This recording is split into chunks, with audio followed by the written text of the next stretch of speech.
Қайырлы күн. Бүгін қол өнері Мәруан әжемен шапан жасаймыз. Мынау үстінен астын көрсетті. Мынау екі жеңі ақпен жасалған. Мына жерде. Бұл енді үлкен көлемде жасалады. Соның қалай жасалу жолдарын қараңыздар. Ені 80 алдым. Бұл 54 размерге келеді. Ұзындығы 1,70. Ұзындығын енді өздеріңіздің ұзындығына қарай ала бересіздер. Өйткені ұзын керек болса ұзынырақ аласыздар. Қысқа керек болса қысқа аласыздар. Сол бүгін мынау жасыл жүннен, жасыл бұл енді кішкене жастың түрі ғой енді. Осыдан 1 килограмдай кетеді енді өлшемді. Қазір мен 700 грамм алдым. Бір жағында қанша кететінін қарап отырып, өлшеп отырып айтамын. Ал енді мына жерден бастаймын, етегінен жоғары кетемін. Бұл жерде сіздерге көріну үшін кішкене.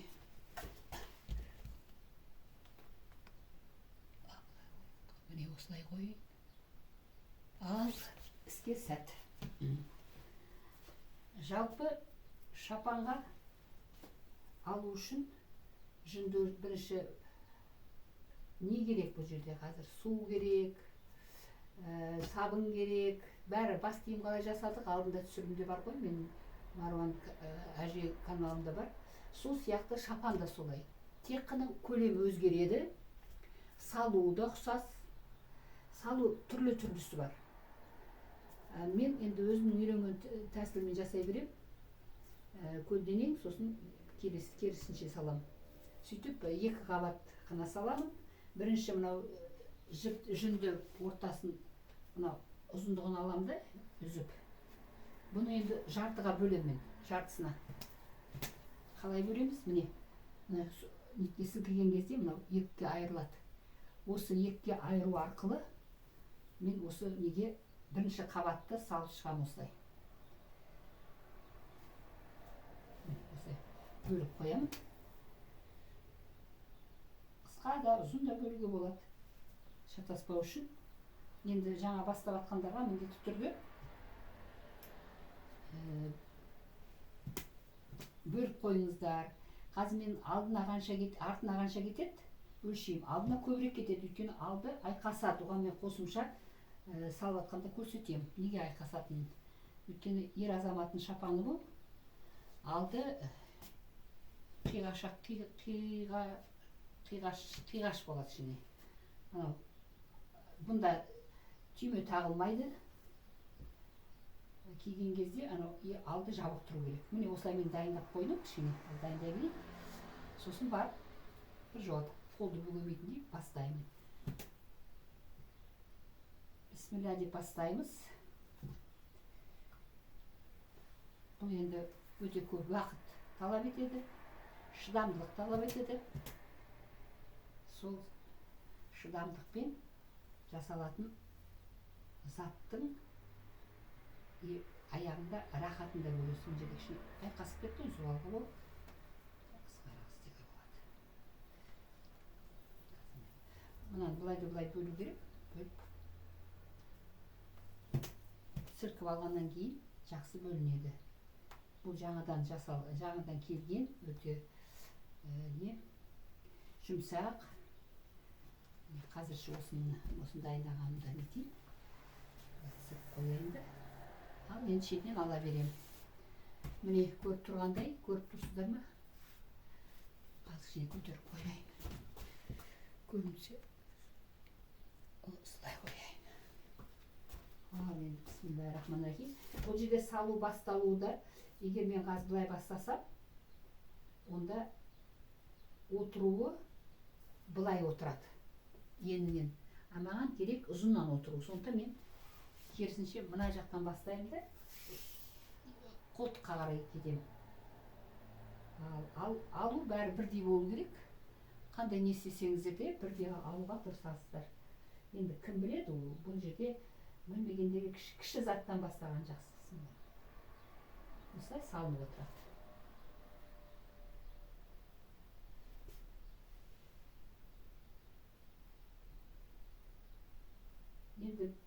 біздің мынау жүннен неге үлкен аламыз? Оны илейміз ғой, ол отырады. Сондықтан біз үлкен аламыз, көлемін үлкен қыла аламыз. Сол илеу арқылы өзінің размеріне, көлеміне келтіреміз. Мынау салғанда сәл үстіне салып отырасыздар.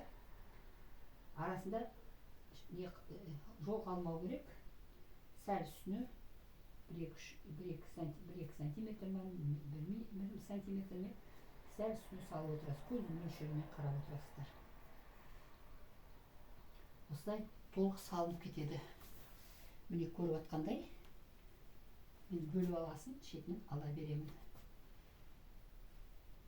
Осылай саламыз, басып отырамыз.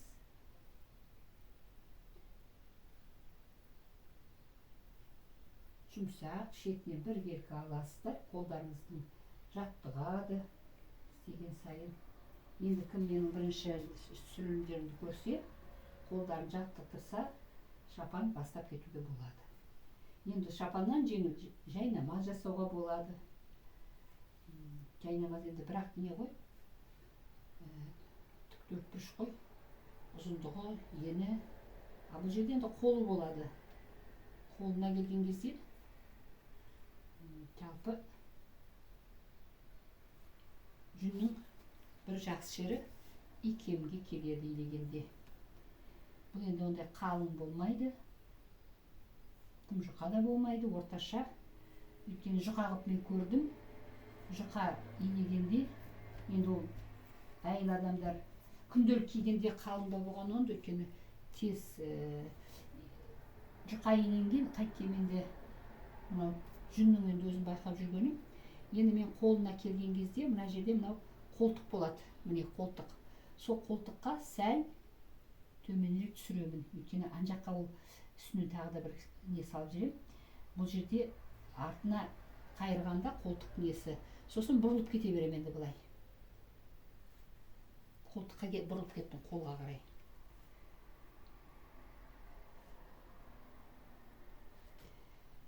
Бұл енді шапанның несі жоқ, қол мына жерінде кесігі жоқ, сондықтан бұл өз тұтас қой. Сосын осылай бұрылып кеттім.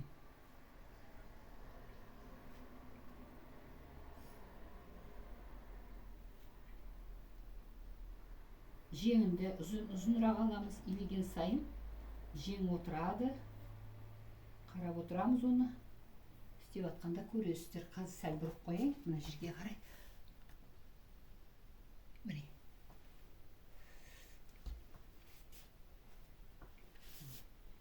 Мына жерге дейін, мен осы ақ көрінбейді аққа. Міне осы мына жерге дейін қазір тағы да бұрайды.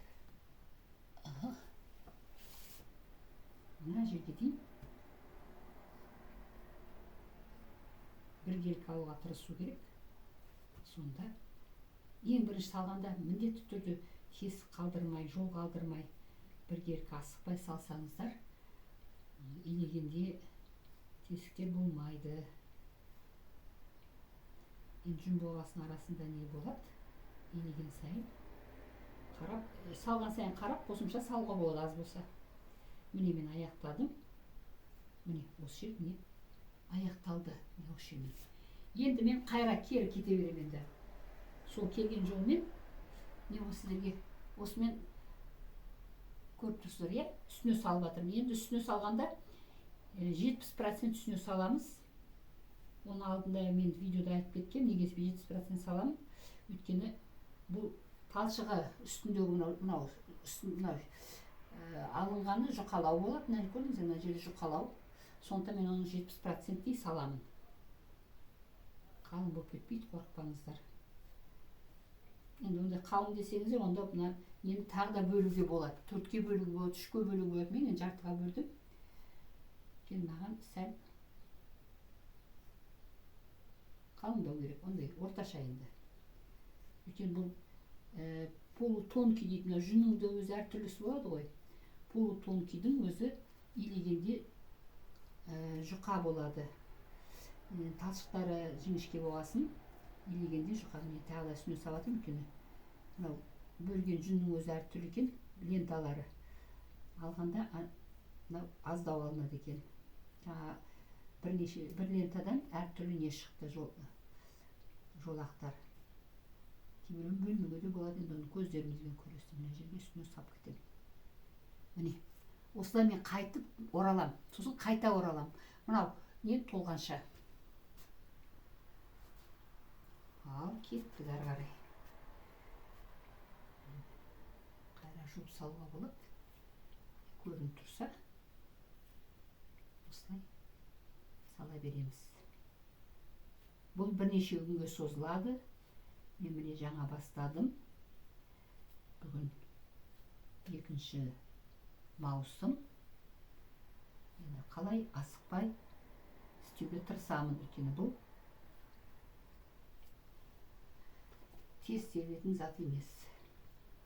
Сәл дөңгелетіп, доғалдатып, бұрылып жатырмын. Үстіне салып жатырмын 70%. Көрсеңіздер. Енді бұл жерде мен бәрі бір жұмыс қой салу. Сондықтан бір көріп алғаннан кейін бастап кетуге болады. Егер бұрын істеп жүрсеңіздер, қиын емес. Жүнмен айналысып ұстау білсеңіздер, жүнді илеу білсеңіздер, шапан бастап кетуге болады, қорықпаңыздар. Егер отырып қалса, кішкентай болса, етпейді, басқа размерді етіп келесін жасайсыздар. Әр нәрсені көріп үйреніп, қателесіп, сөйтіп жаттырасыздар. Мен өзім сөйтем, міне. Осылай басып отырамын. Мына 2-ші қабат кетті. Үстіне салынып. Мына жерде біріншіден жұламды қайра салам, жіңішке болғандықтан. Осылай салып отырамыз. Үстіне басамыз.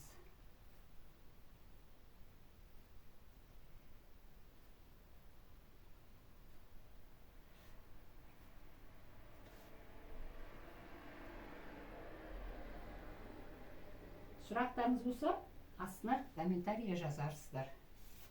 Тағы бір жерін көрсетіп жер десеңіздер, қайта түсіріп көрсетерміз. Жалпы бұл канал үйрену. Жаңа жүн ұстағандарға үйрету. Енді мықты ісмерлер болса, мен де қатем табу мүмкін. Енді мен өзім білгенімше, үйренгенімше жасап жатырмын. Бұл енді жүнді әртүрлі әдіспен жасауға болады. Шеті жақсы жабысу үшін шырша сияқты елочка дейді ғой, солай салуға болады. Жаңа ұмытып кеттім. Бірінші қабатын енді кетіп қалды, үстіне жұқағып салып жібердім. Елочка болғанда, анау жабыстырғанда ыдырап кетпейді. Мен қазір жұқағып үстіне салып кетем, көрсетейін. Міне, былай салам. Былай салам. Шетін шырша сияқты, сонда жабысқанда жақсы жабысады да. Ары қарай біз айналдырамыз ғой. Жұқағып салып жатырмын, өткен бір қабат салдым ғой мен. 2-ші қабатын басқаша салам, былай салам, көлденең. Сондықтан мен мені қайталамайын, сосын мен істемегенімді істеп жатырмын. Болмаса, солай жүре бересіздер. Сәл мені кішкене салып кетейін. Артық болмай шеті жабысу керек. Ашылып қалмау керек. Енді ең басында, ол бірінші ең қиыны маған сол болды. Шеттерін жабыстыру. Не аз жіберем, не көп жіберем. Сондықтан бұл жерде сондай бір әбден шыныққасын, өзі қол жаттыққасын, сіздер оған үйренесіздер, қорықпаңыздар. Тесіліп жыртылып қалса, инемен тігіп жіберуге болады. Не болмаса, для валяния деген ине бар. Тігіп, соның үстінен соны тықылдатып жіберсеңіздер, ол жабылып қалып көрінбейді. Сосын илеген сайын ол өзі көрінбей кетеді. Осындай түспен етсеңіздер. Бұл жерде де шығармашылық. Міне, шырша сияқты істеп жатырмын, әдемі көрінеді. Жалпы осылай түгел жасауға болады. Мен енді бірде істеп жаттыққаннан кейін көрсетемін сіздерге оны да. Шырша тәрізді, бұл өте не болады, тесігі болмайды. Бірінің үстіне бірі салынып отырады. Түйірлерін алып отырасыздар, жүнді ішінде жүннің ішінде түйелер болса алып тастайсыздар. Жалпы жүн жабысқан кезде бірде соған мән бересіздер, өйткені егер сіздер илеп жіберсеңіздер жабысу қиын болады. Илемей тұрып, басында жаңа бастап жатқанда сол жабыспаған жерлерін, аз жерлерін қарап отырасыздар. Міне осындай.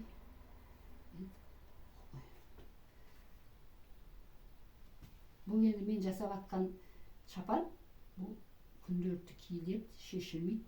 Сондықтан бұл өте осал.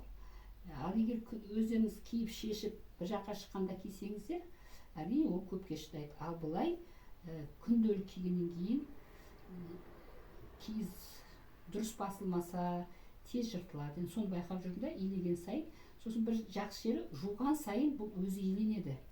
Қосымша иленіп, өз размеріне. Сондықтан ол жалпы үлкендеу жасаған онды басында, үлкендеу жасап, сосын кейін ол отыра өзінің адамның денесіне, фигурасына келеді.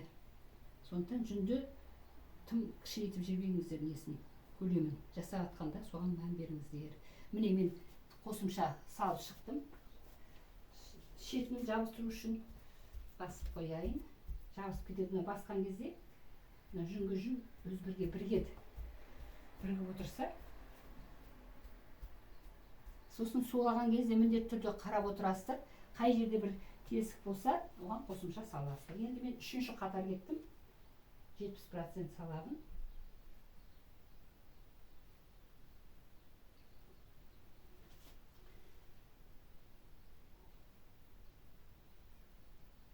Салу әдісі осылай болады.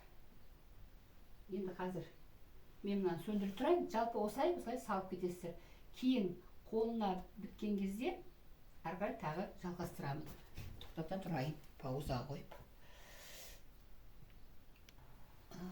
Жалғастырайын. Міне жаңағы бір екі қатар салып кеттім. Енді жалғастырамын ары қарай.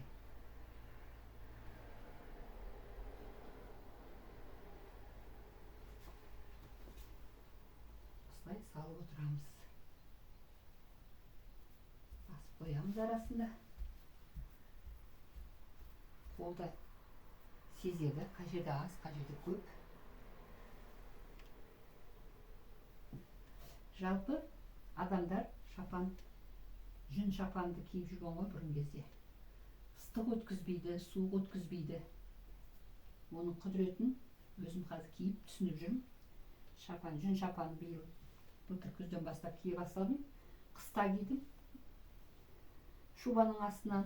Енді жазда өзім соны киіп жүрмін шапанды. Күн ыстықта бір рахаты, ыстық кірмейді, қорғайды. Сосын жүннің құрамшы тез кебеді су тисе.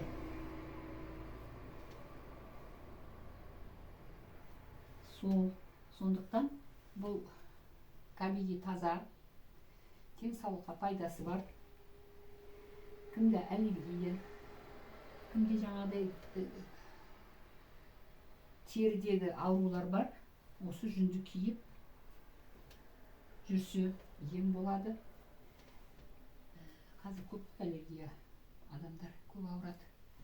Сондықтан бәрі қазір жасанды, химия көп салады. Бұл енді кірленбейді, көп киіс береді. Бір жерде былтырып алмасаң, өтектеп, тазартып отыруға болады.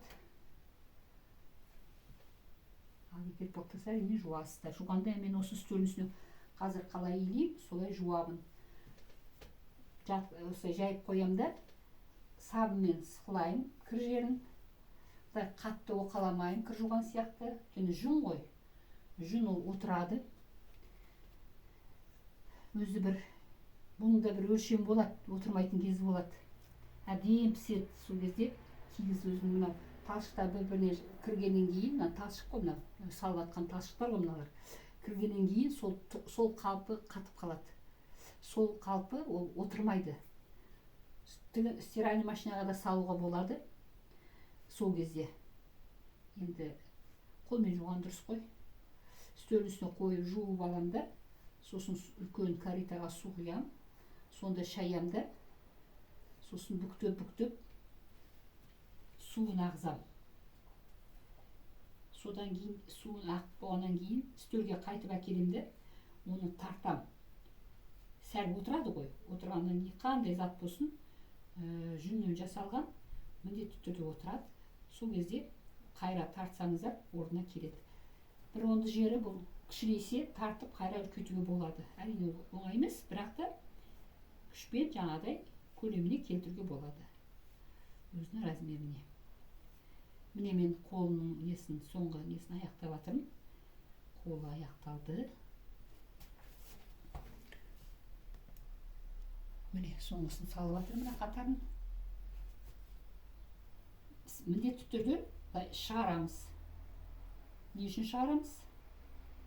Ары қарай ортасында мынау лекала ғой, мен жаңағы көрсеткенім. Мынау астындағы лекала дейді оны. Оны неден жасайды? Менікі клеенка сияқты неден ғой.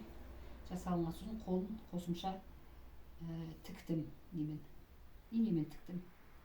Мен қазір мына жерде де осылай салып шығамын да, сосын шетін қалай істедім, солай мына жерде де қайталаймын.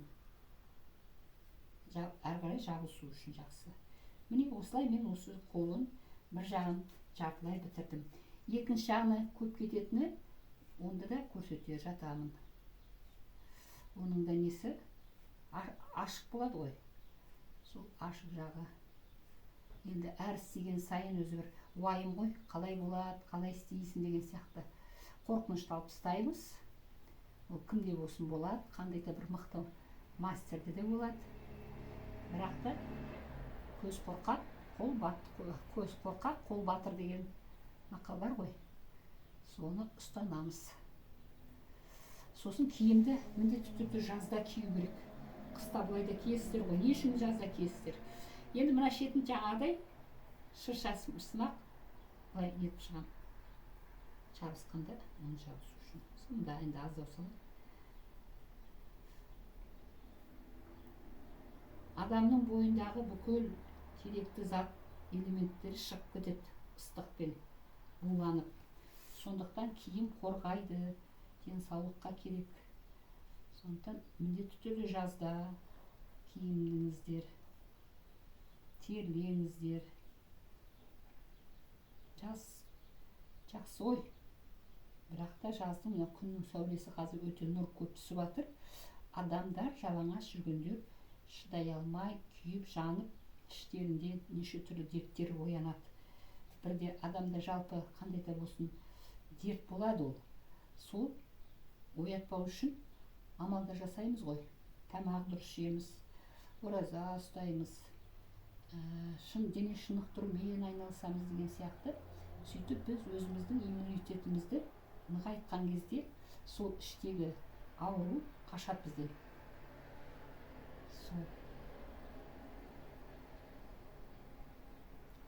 Сондықтан мен сіздерге мына жерде жасап отырып, өзімнің жаңағыдай жақсы болғанымды айтып отырмын сіздерге, бөлісіп.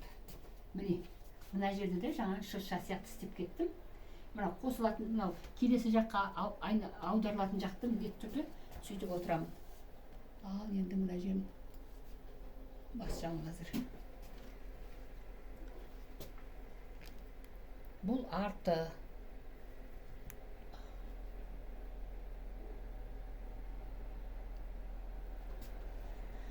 Міне, мына жерінің мойны, арқасы.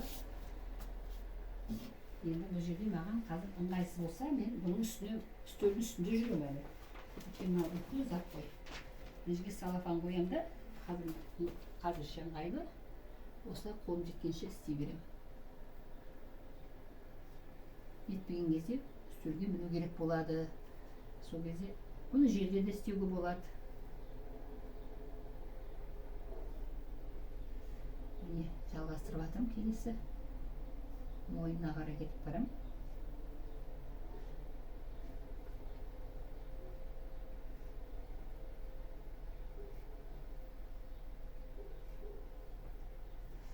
Малап кетіп барады. Мына жерде тағы да осы жерде тегістеп тастайын. Бір жағы бір қолына жеңіне дейін.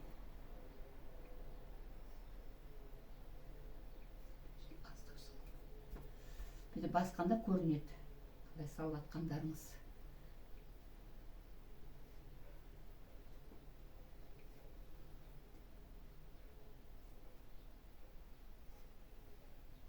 Мынау Миранос қойдың жүні, боялған, тараздан алынды.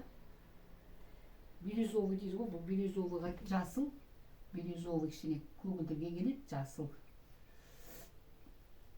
Алдында осыдан ашығын жасағам, енді бұндай болмағасын осындайдан істеп жатырмын. Міне, жеңін жауып тастап жатырмын, аяқтап. Міне.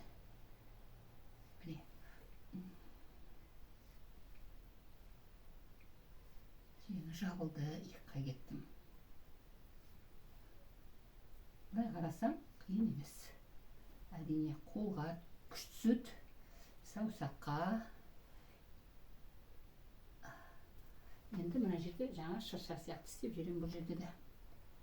Былай қосымша аз жұқа қылып салам.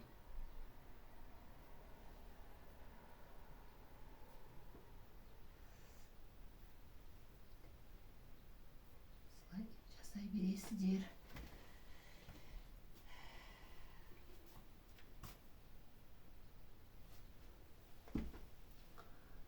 Жалпы ұлттық қазақтың ұлттық киімін киіп жүрсеңіздер, елге деген махаббат, досқа деген махаббат оянады. Адамгершіліктің рухани киім қорғайды ғой.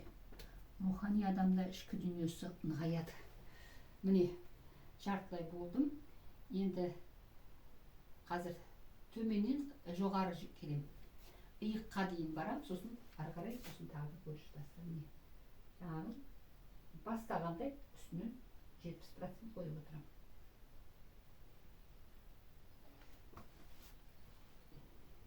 Бір рет жүн зат кисеңіздер, жүннен тоқығаннан гөрі осының байпағына жасағанда, сол байпақтың өзінің жұмсақтығы, аяққа кәдімгі массаж дейді ғой. Сол аяғыңыз күн жаққа бір рахатта жүреді. Варикоз болмайды, сарысу болмайды аяқта. Мен осы 6 жыл бұрын кидім, осы киіне бастадым. Содан менде аяғымнан сарысу шыға бастады, суланып, нәски. Жаңа байпағым суланады, күнде кешке жақын суға. Таңертең кигеннен шешпейміз ғой, кешке бірақ дәрет алып жатарда шешкен кезде аяқ суланады кәдімгі. Кейін сосын балтырдан төмен тобық маңайы менде сәл жоғары қотырланды. Қотырланғанда ол қотыр болып, су болып ағатын болды. Не дейді? Жаман бір ауру бар ғой. Соған ұқсайды, кәдімгі қабықтанады, суланады, сосын қайра тоқтайды, қайра қотырланады, қышытады. Сөйтіп мен 2 жылдай жүрдім.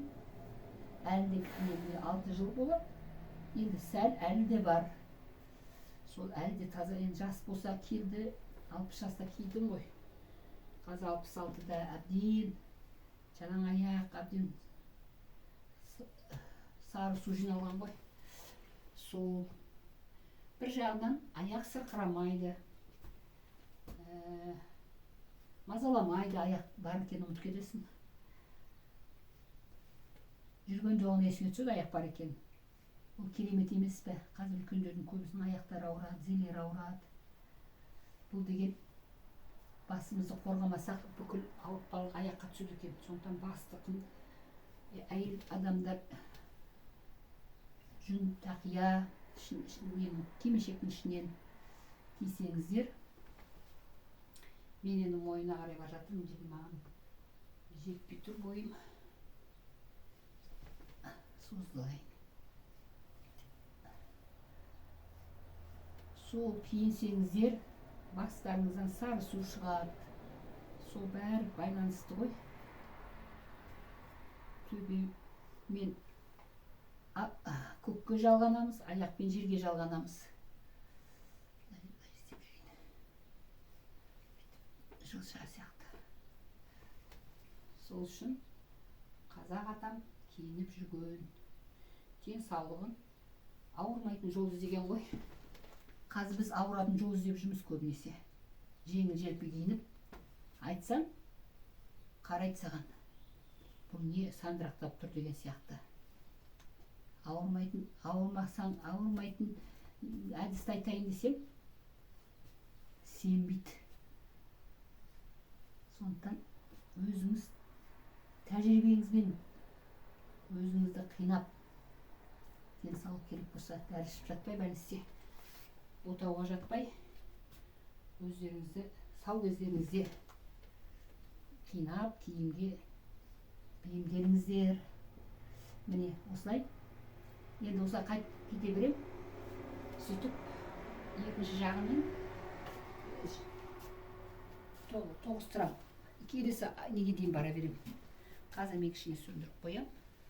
Сосын тағы пауза қойып қояйын. Міне үстелдің үстіне міндім. Екінші жартысы арқасына салып жатырмын. Бір қолын бітірдім, енді екінші қолына кетіп бара жатырмын. Жаурын, мойын. Сосын төменге түсем.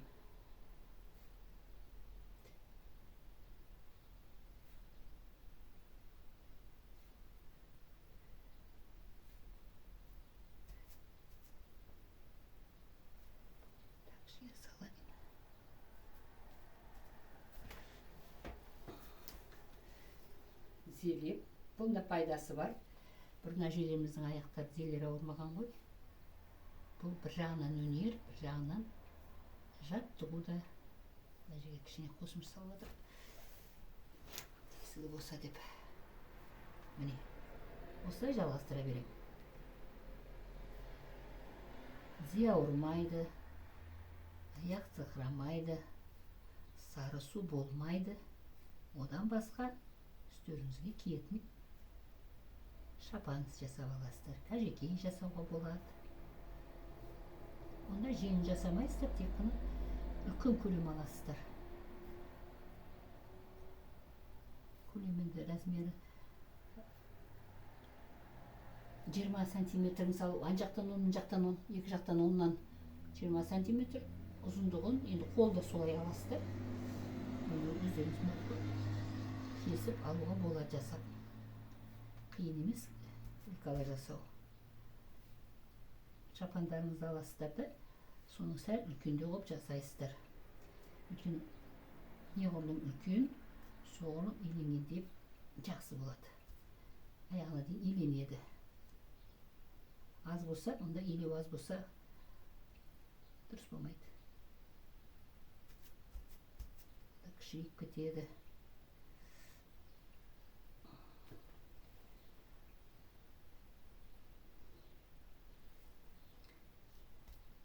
Ыңғайсыздау, бірақ та болады жасау ақындап.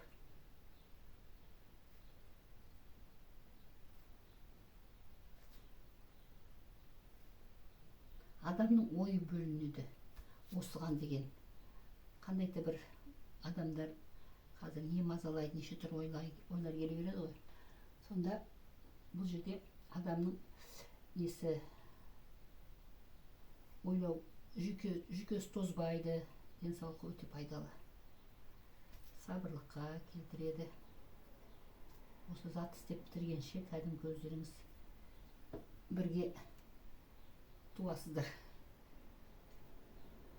Рахаттанасыздар. Жаңа туынды туғанша өздеріңізді жаңадан туғандай боласыздар. Басып отырамыз осылай.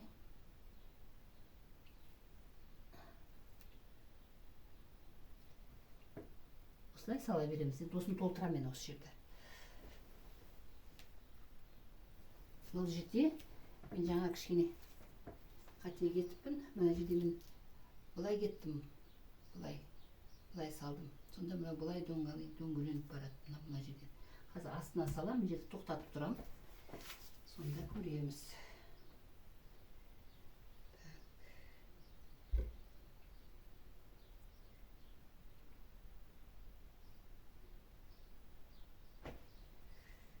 Endi астынан жоғары көтерем. Келе берем қазір. Қазір мына жерді кішкене жақындатайын.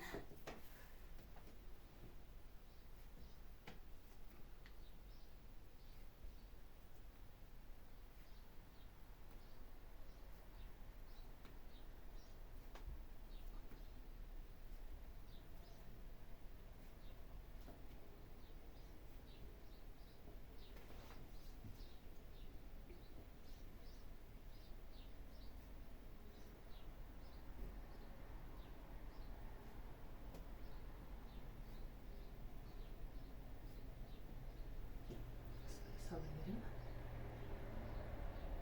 Mына жерге дейін салам. Қазір. Сосын барып, мына төменнен бастайым. Сосын тағы қоярмын сіздерге.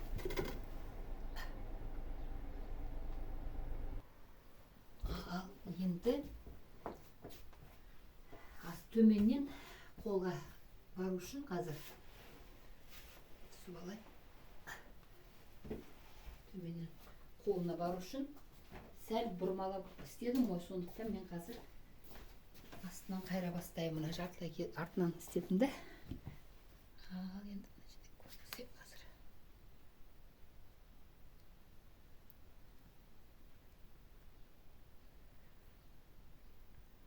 Былай көтеріп.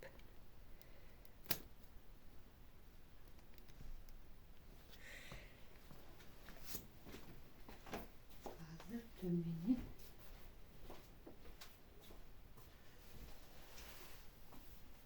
бағанағы бастағандай, мына жерден де сөйтіп бастап кетемін.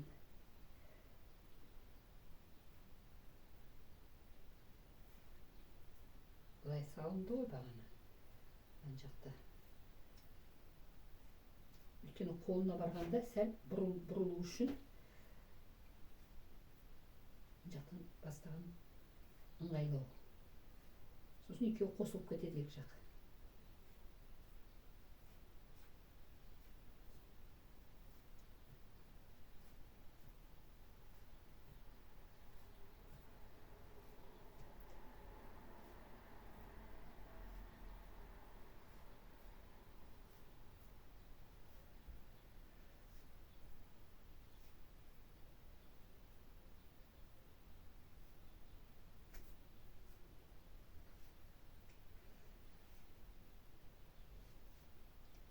Сосын шетіне тағы шырша сияқты қосып жіберем, жалғау үшін. Қазір мынау жартылайынан қосып жіберейін. Сосын үстінен көтеріліп, қолына келтіремін. Қолтығын, қолын.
Кімге түсініксіз болса, мына жерде мен жаңағы неге мына жақтан бастап жатырмын, мына жақтан келдім де, өйткені мына басында қалай басталды, несіне бұрылу үшін, қолтығына бұрылу үшін мен қазір былай доғалданып барам, ыңғайлы мына жерден. Мына жерден де істеуге болушы еді, мен шатасып кеттім де жаңа.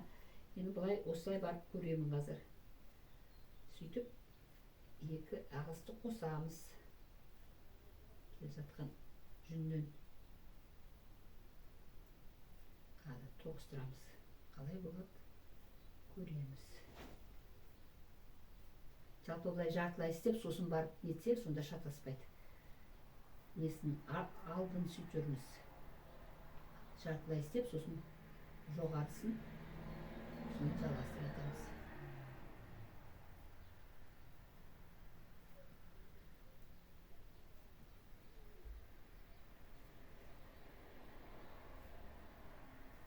Басып қоямын.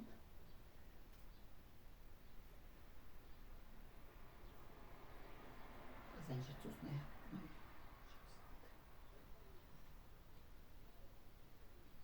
Жабыстырып қозғалса, орын қозғалып кетеді, сондықтан байқаңыздар. Салып жатқанда мән беріңіздер. Қазір енді кеттік. Мынандай қисайып, бірге салған дұрыс.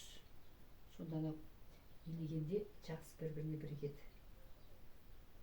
Мен қазір мына жерді тоғыстырамын былай. Қалай болады екен? Міне тоғысты, қосылды.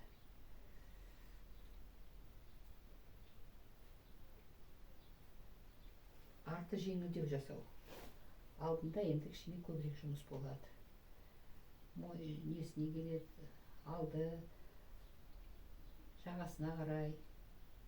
Сол кезде кішкене ой керек та.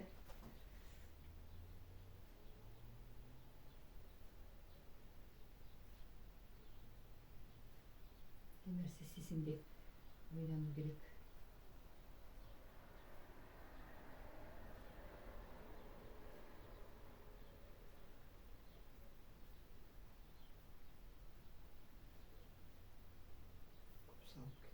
Қозғалып кетті, мәншек алып тастадым. Шетін.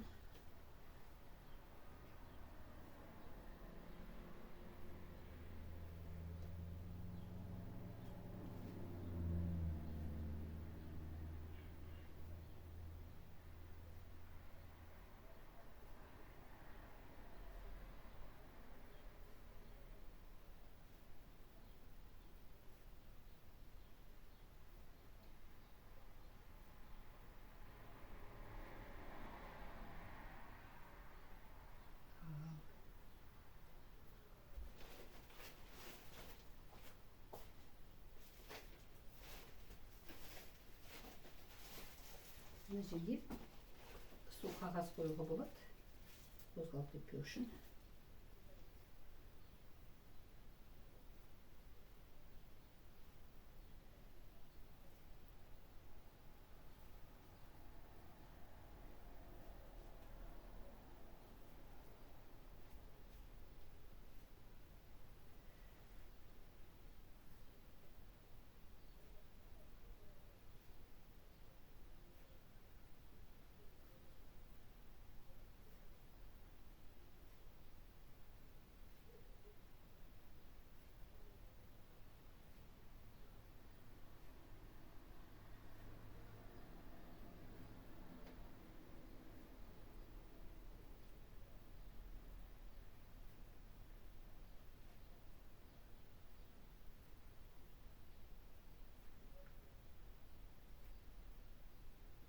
Слай толтырамыз.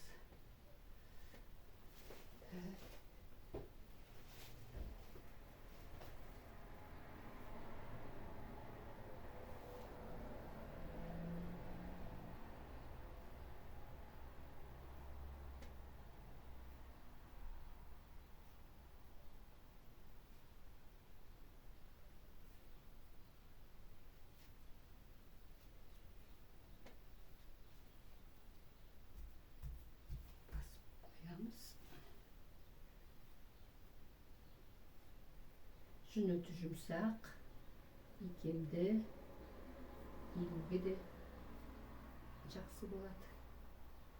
Бұл енді бір иленгеннен кейін барып, мұндай қатты жүнленбеуге тиісті. Жүн өте жақсы, қолға өте жұмсақ. Бір-екі жуғаннан кейін тегіс болып қалады. Ал енді көтерілем үстіне. Қазір шетін жаңағыдай шырша қылып жасап жүрейін, алдында істегендей. Үстіне басып қояйын. Алдында әр жаңа істедім, соны мынаны істеп шығайын. Жабысуға жақсы болды. Сәл-сәл. Жаңа шу дегенде істелуге де болушы еді енді. Кейін де істеп жатыр. Шуға салып.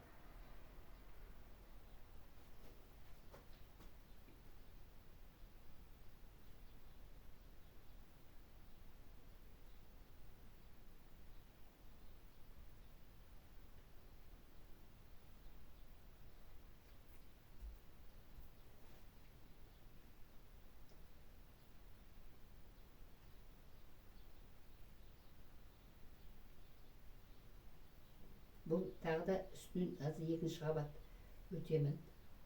Сосын сулаймын. Сосын кейін жаққа аударамын. Алдын жасауға. Сулап, сабынмен, жылы сумен.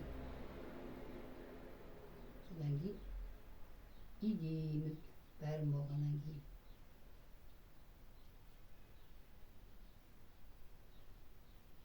Слай. Кете береміз.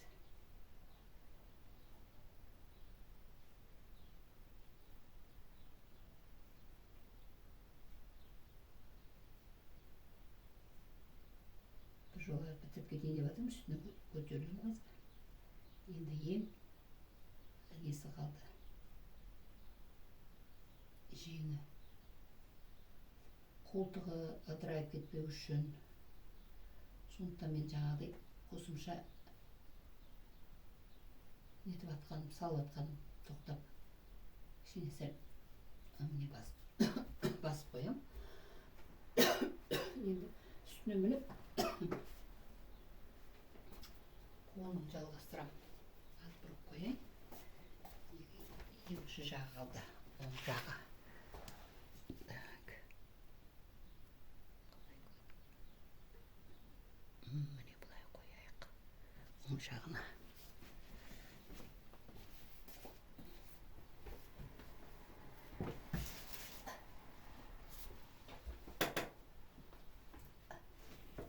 Төрт аяқтап, тізелеп, енді үстелдің үстінде жалғастырамын.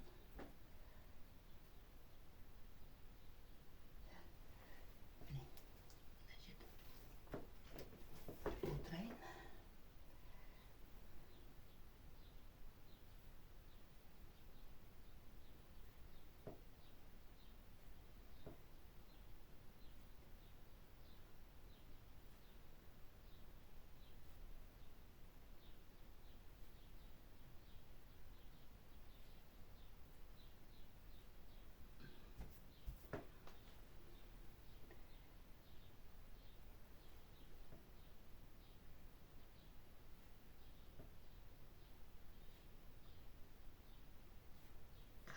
Бұрыла бастаймын. Бірінші мына жерге жетіп алайын, қолтығына дейін. Міне осы жерден бастаймын, өйткені ана жақта солай бастадым ғой. Қолтығына бұрылдым.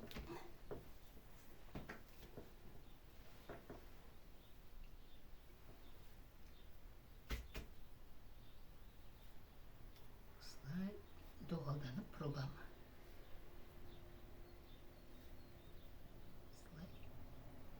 Сосын басқаша кеп тұрды мына жерде қолы. Осылай мына жерге дейін жүргізем. Қазынаны бітіріп алайын. Соны шығарып алу керек болды да жаңағы доғалды. Мына жерде тура жүре берем. Көрейік бұл қалай болатын.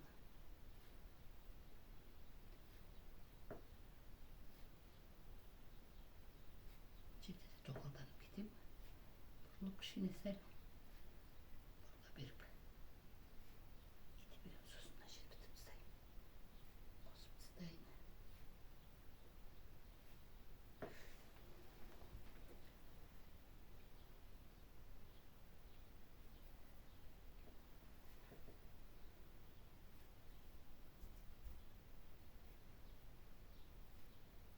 Сулағанда қарап шығамыз.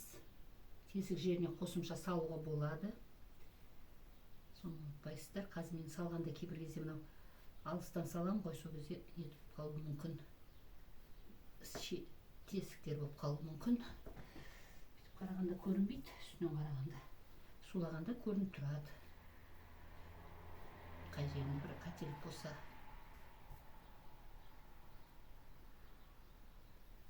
Ал енді мына жерде мен сәл бұрмалап тоғалдана берем. Жерге кішкене. Деді сәл қате жіберіппінші, етпеген түзеп жүрем қазір. Мына тоғалданып кете береді. Былай бұрылып.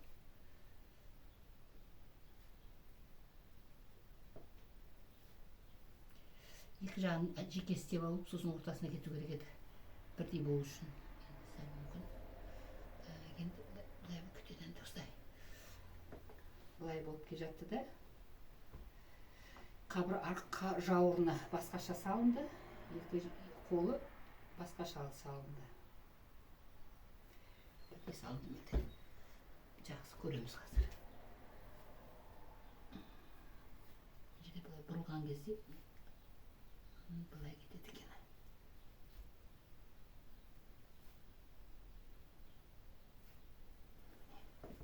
Осылай кете береді.